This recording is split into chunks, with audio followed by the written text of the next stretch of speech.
Je suis Camille Rabineau, je suis la fondatrice de Comme on travaille, qui est un cabinet de conseil en aménagement des espaces de travail centré sur l'humain. Et moi, je suis Margot Schmitt, responsable transformation métier et innovation au syndicat des eaux d'Alsace-Moselle.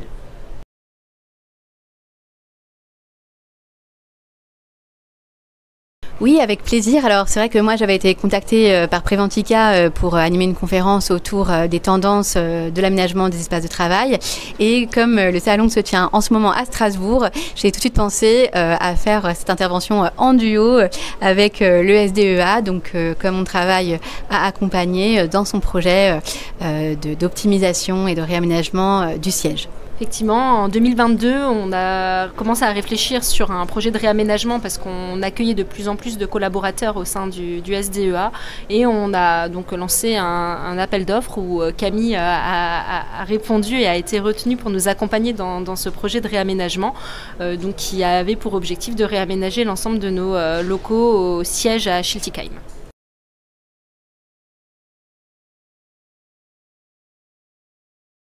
Alors moi, du coup, je peux rapidement vous parler de la démarche et puis du coup, toi, tu pourras compléter sur le fond du projet.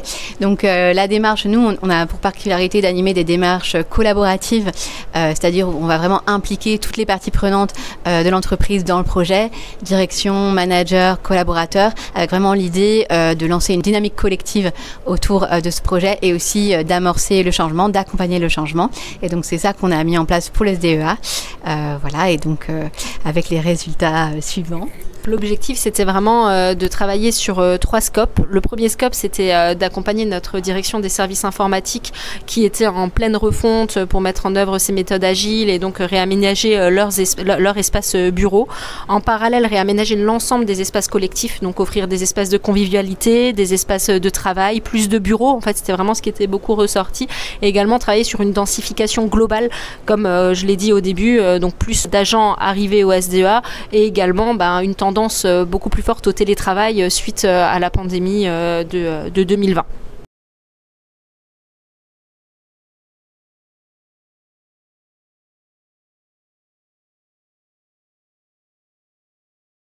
Ce projet donc a commencé en 2022, donc avec beaucoup un atelier d'équipe interne des co-designers qui ont été animés donc par l'équipe de Camille avec vraiment un panel d'ateliers variés, d'idéation, de réflexion, de priorisation, etc. qui ont permis en fait d'arriver à un projet définitif technique.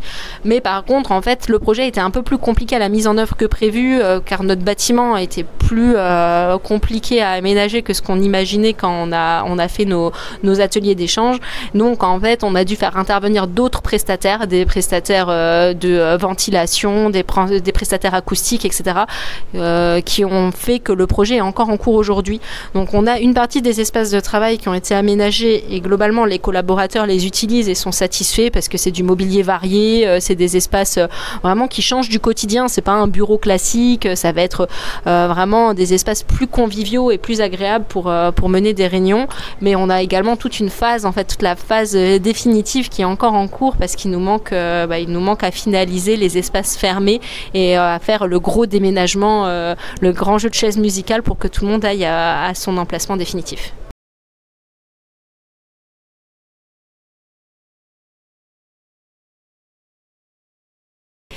Oui, c'est une très bonne question et d'ailleurs on a introduit la conférence tout à l'heure là-dessus. C'est vrai que le réaménagement des espaces de travail est devenu une priorité pour les dirigeants avec à mon sens une triple impératif à prendre en compte. D'abord l'impératif, et ça a été le cas au SDEA, d'optimisation. Les bureaux sont moins occupés, les mètres carrés coûtent cher en aménagement, en termes de matériel pour équiper, en termes de consommation d'énergie. Donc tout ça a un impact financier direct pour les entreprises. Et voilà, donc vraiment cette réflexion sur comment optimiser les sites de l'entreprise. La deuxième dimension, c'est faire de ces lieux vraiment un outil pour le collectif de travail. On se rend compte que le travail hybride a pu fragiliser ces collectifs, leur façon de fonctionner ensemble, la transmission entre collègues, la collaboration, la circulation de l'information. Donc comment on peut vraiment faire des moments sur site, des fers de lance en fait de cette vie collective. Et la dernière dimension, c'est la quête de bien-être. Comment l'espace de travail peut être davantage. Et bon, on est ici à Préventica, donc on imagine que tous ceux qui nous écouteront seront sensibles à ça. Comment faire d'espace de travail vraiment un outil au service du bien-être au travail. On a parlé notamment avec notre public, par exemple, de la lutte contre la sédentarité. Et là-dessus, comme sur d'autres volets de la santé au travail, réaménager son espace peut être un vrai plus, un vrai gain vécu pour les salariés et pour l'employeur, parce que les salariés seront contents.